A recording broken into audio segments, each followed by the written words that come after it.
They wanted to make sure the government couldn't control religion, but they never believed that the government should be secular. To make that even further example. Well, and the question is, how do you even separate law from religion? That's the big challenge.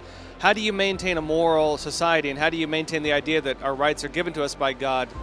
If you this is where the balancing act is, Yes. I think. How do you do that without forcing a religion on people? Yeah, and again, today we would see that differently, because we'd say, well, you're forcing Christianity.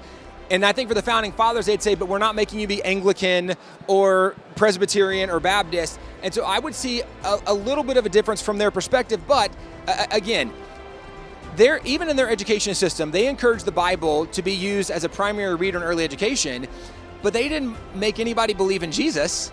You had to learn about God. You had to learn about Jesus. And they were taught that you need to follow the morals that Jesus taught, that you should treat other people the way you want to be treated. You should love your neighbors yourself, which I think are great morals. They didn't mandate you become a believer, but they did mandate that we learn our moral code from that example. The church can't tell the government how to pass laws, and the government can't tell the church how to worship God, but you could still believe in God and be in government. And in fact, that belief in God is what led to the limitations of saying, government, you can't take away people's freedom of speech, because that didn't come from you, that came from God.